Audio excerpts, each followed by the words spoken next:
En fait, on a découvert la terre aux alentours de la cinquantaine, suite à un licenciement un petit peu difficile, et puis un passage à vide. Donc on a décidé, Martine a cherché une activité pour occuper un petit peu les mains et la tête. On a fait un stage d'une semaine pour apprendre le tournage.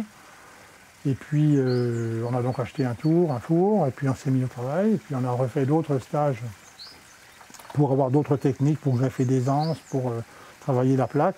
Comme il n'a pas voulu aller en stage seul, je suis allée avec lui et puis je me suis prise au jeu. Et puis maintenant, on travaille tous les deux. La perception des choses n'est pas la même et certains objets ont évolué parce qu'on était deux, parce que tu devrais faire comme ça. On fait de la poterie, on va dire tous les jours. Me concernant, je fais de la poterie tous les jours, samedi, dimanche compris. Et bon, on est dans le domaine de la passion, alors on ne compte pas les heures. C'est pas considéré comme un travail en plus. Hein. Au départ, on se fait plaisir et Voilà. puis après, ça débouche sur des expositions et de la vente. Mais au départ, c'est se faire plaisir. Le contact avec la terre, c'est très sensuel en fait. Hein. C'est très agréable et c'est très sensuel de modeler la terre. C'est caresser des formes arrondies, généreuses, qu'on peut laisser. C'est un peu féminin aussi. Hein. Et puis, c'est agréable sur la sensation, sur le toucher quoi, de la matière. Quoi.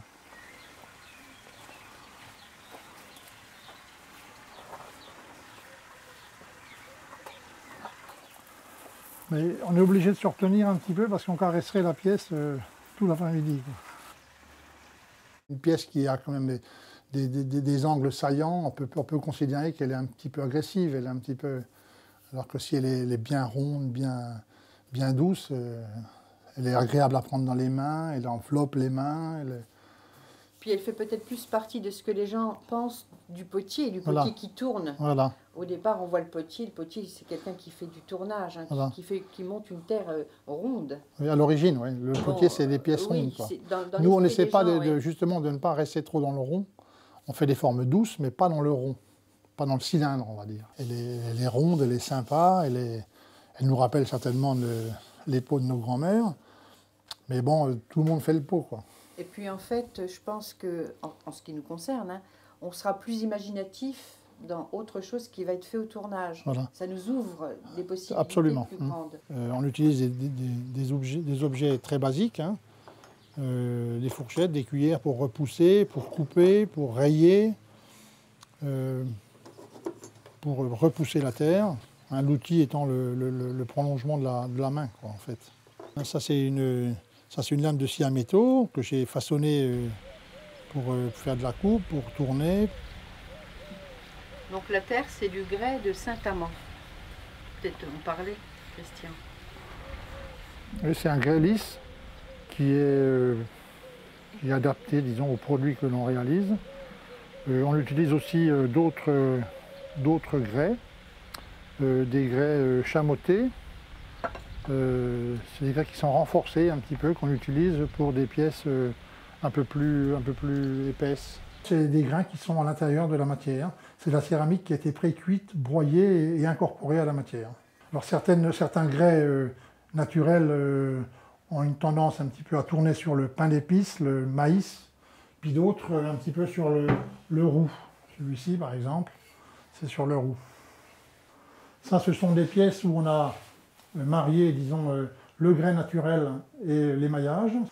Donc là, je vais réaliser cette pièce-là.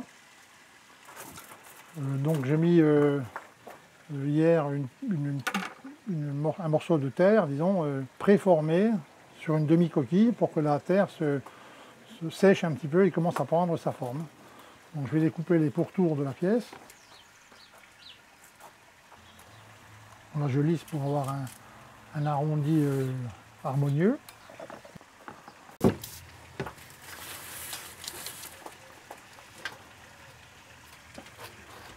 Là, je fais l'autre moitié. Et donc là, je vais assembler donc, les deux pièces. Donc des fois, on ne tombe pas juste en face. On est sur des parties rondes. Là, c'est bon.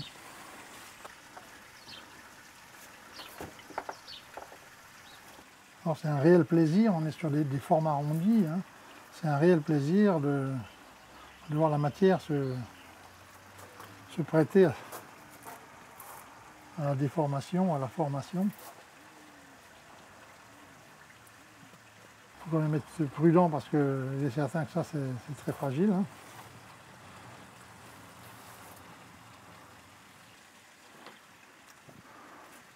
Bon là je vais laisser ma pièce que le collage, que la soudure en fait prenne un petit peu, et je vais préparer l'anse pour qu'elle ait le temps un petit peu de sécher pour qu'elle tienne cette forme là. Donc là c'est hyper simple, je prends une clé et je vais extruder mon anse. Voilà. Là je vais greffer rallonger un petit peu le col. Donc j'aurai une greffe à faire tout à l'heure. Donc je vais freiner le séchage à cet endroit-là. Donc je mets un petit plastique à cet endroit-là. Le temps que j'apporte un fond à ma pièce. Parce qu'il faut travailler la terre quand il y a différentes pièces qui vont former ce qu'on souhaite, qu'elles soient vraiment ni trop sèches, ni pas assez sèches.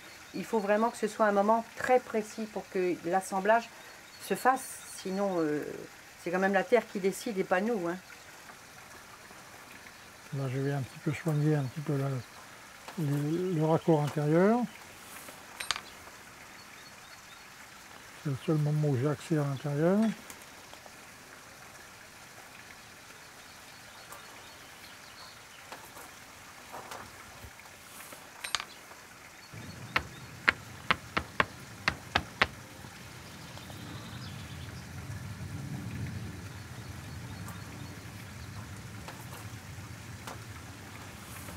Voilà, la pièce est bien en contact. Je vais découper le fond.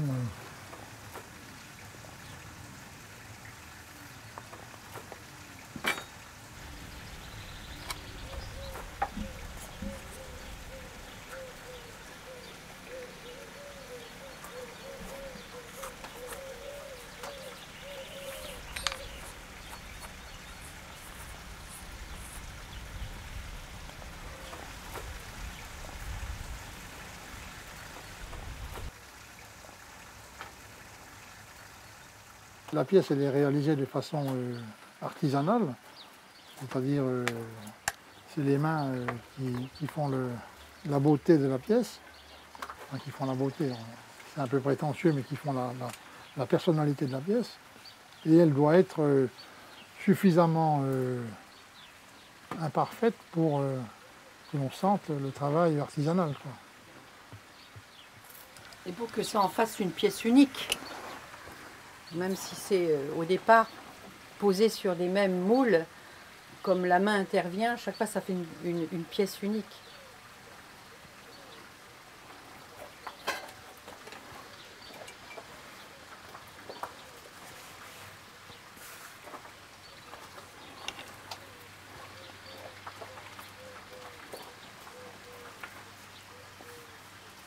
C'est ça qui fait que la pièce, elle est, dans les formes, c'est harmonieux, parce que c'est pas un angle vif.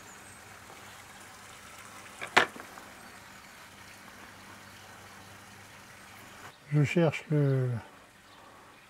l'endroit qui sera le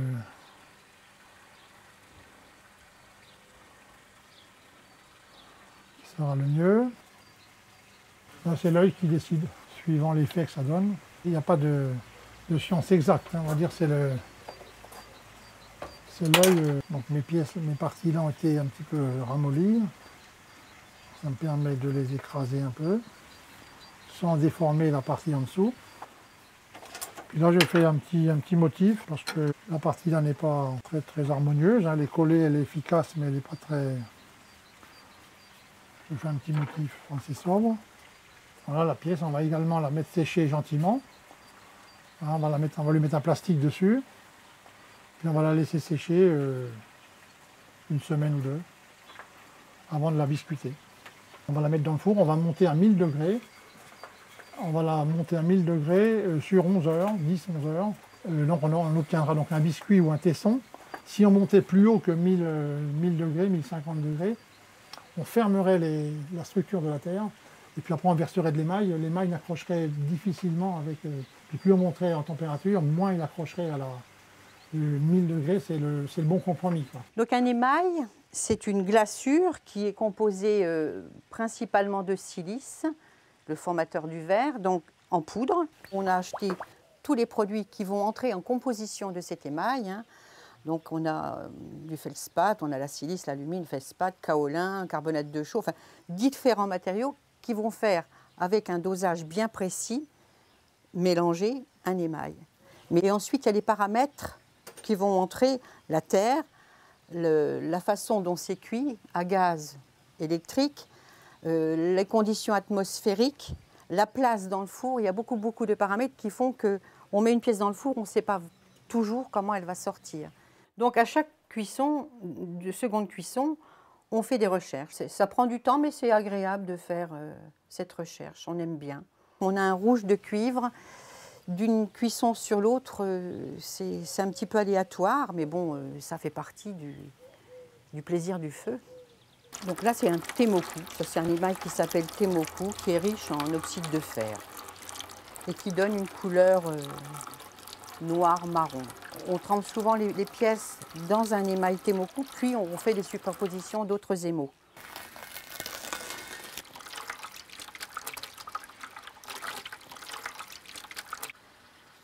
Je vais projeter donc de la cire de façon tout à fait aléatoire pour créer des vergetures à la cuisson sur l'émail. Je vais superposer une partie de la pièce avec du bleu, hein, c'est un bleu roi. Donc là je vais mettre une partie en verte, hein, à l'opposé du bleu. Ça c'est un choix. Donc là on va remettre du blanc. Là, il est important que ça soit la même base, que la fusion, le point de fusion soit le même pour que ça se marie et qu'on ait des effets intéressants. Puis là, l'émail va couler. Voilà, il va se marier, il va travailler. Alors que l'émail, c'est agréable quand on ouvre le four, quoi.